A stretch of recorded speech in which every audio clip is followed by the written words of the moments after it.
Mas afinal, por que uma camisa de futebol custa tão caro assim? Por que será que a gente paga tanto, o consumidor final precisa gastar tanto para conseguir a camisa do time do coração? É isso que a Máquina do Esporte explica para você agora.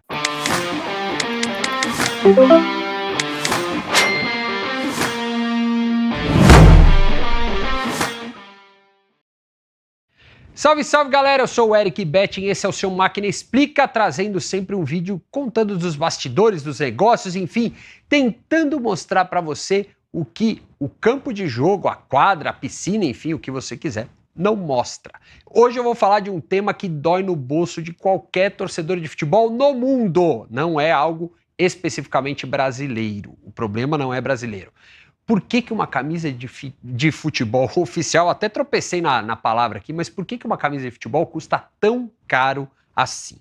Vamos lá, a gente fez um levantamento e colocamos no Instagram da Máquina do Esporte recentemente, mostrando o valor da camisa de futebol versus o quanto é o salário mínimo no Brasil.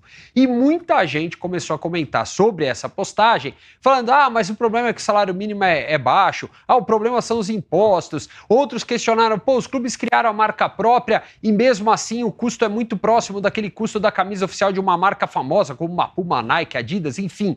Por que isso acontece? É isso que a gente vai explicar ou tentar explicar baseado no que a gente conversa com os profissionais do mercado que estão envolvidos diretamente nesse negócio. Primeira coisa que a gente precisa entender, vamos lá, como é que funciona a história do fornecimento de material esportivo. Geralmente, uma marca se associa ao clube e vai fornecer a camisa desse clube. Para isso, ela paga um valor, muitas vezes, falando dos clubes grandes, ela paga um valor para ter o direito de ser o fornecedor de material esportivo desse clube e, além disso, ela paga um valor variável conforme as vendas dessa camisa. Por que isso é importante de saber? Porque isso já é um primeiro impacto no preço final da camisa de futebol. Vamos lá, o que acontece? Essa marca vai produzir a camisa. Para produzir a camisa, vamos dizer o seguinte, é uma marca estrangeira, uma Nike, uma Puma, uma Adidas. Essa marca encomenda no exterior a produção da camisa. Por quê? Porque essas marcas produzem a maioria das camisas no exterior.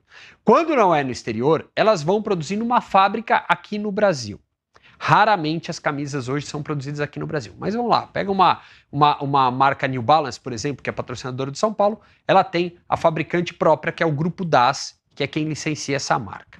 Bom, o Grupo Das vai produzir as camisas do São Paulo. Para isso, você já tem um custo, que é o custo de desenhar a camisa, de comprar o tecido da camisa, de fazer todo o trâmite para a camisa ser produzida. Aí você vai para a fábrica, que também tem os seus custos de produção.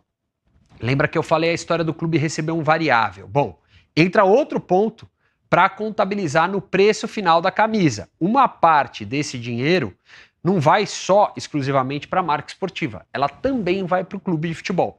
E aí entra o primeiro gatilho de aumentar o valor da camisa do clube. O que acontece? Vamos lá, você produziu um tênis.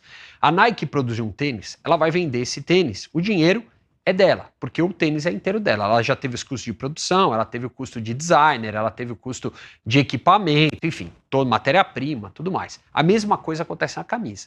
Então, ela tem esses custos. Só que aí ela embute o custo seguinte, que é o quê? Uma parte desse valor vendido vai para o clube de futebol. Então, ela precisa ter a margem de lucro dela, precisa ter o ganho dela em relação àquele produto. Muitas vezes ela vai querer faturar o mesmo que ela fatura numa venda de uma camiseta normal, e aí com isso você adiciona o custo clube de futebol nessa história. Bom, parece estranho explicar, mas basicamente é isso. Você tem a camisa, aí você pega essa camisa e põe mais um porcentagem ali que vai para o clube. Ou seja, a camisa vai ficar mais cara. Só que para quem que a Nike vende a camisa? Não é para a gente diretamente, ou raras às vezes são. A Nike, a Adidas, a Puma, quem você quiser. O próprio clube de futebol com a sua marca própria. A venda é feita para um lojista. Ou seja, as empresas vendem o que a gente fala do B2B, direto para outra empresa.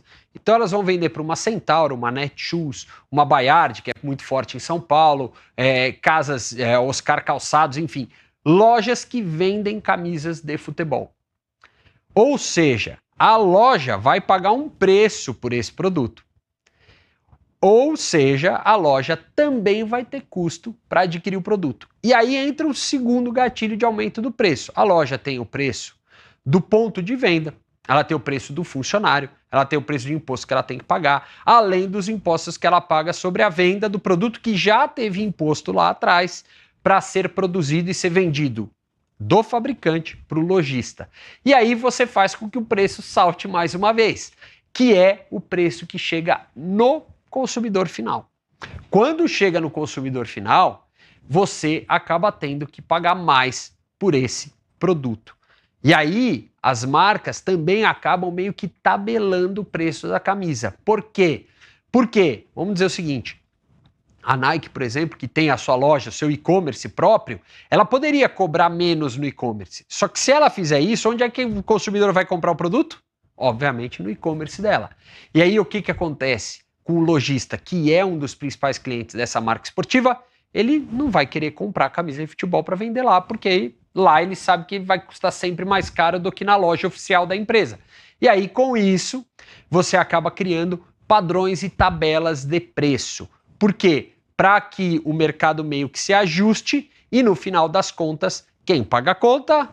Os torcedores, nós torcedores que queremos adquirir o produto. Por que com as marcas próprias do clube essa conta não muda tanto? Porque apesar de ter a marca ali do clube, o clube também tem que faturar. E aí entra o grande negócio, porque teoricamente o que antes o clube entregava para uma marca esportiva, o problema era dela e ele só ganhava em cima da venda, ele só estava ganhando no lucro, ele passa a correr risco nesse negócio quando a marca é própria. Tanto é que as marcas próprias têm diminuído. Por quê? Porque os clubes perceberam que no final das contas dá muito trabalho ter que virar fabricante de material esportivo. E aí eles preferem entregar para uma empresa de material esportivo. Eles acabam colocando uma marca própria, mas toda a operação vira de uma empresa produtora, empresa fabricante, uma empresa que tenha fábrica no Brasil para poder produzir a camisa. Ela vai ter os mesmos custos: matéria-prima, mão de obra, maquinário da indústria, imposto que ela paga sobre a produção de compra de todos esses produtos, sobre a venda desse produto para um lojista e, no final das contas, o preço vai aumentando. Então não adianta você falar assim, dá para comprar, pagar barato numa camisa.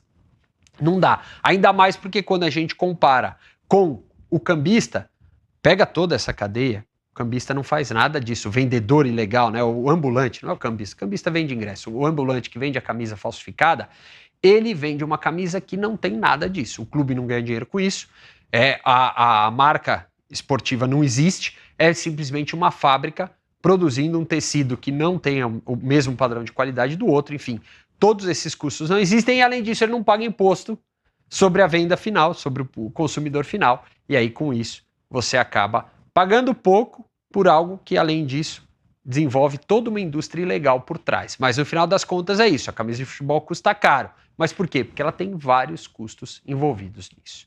Bom, deu para explicar? Deu para entender? Se não, já sabe, né? Maquinadoesporte.com.br tem tudo sobre o universo do marketing esportivo para você e nas redes sociais é o Máquina Esporte. Aqui a gente volta com mais um Máquina Explica na próxima semana.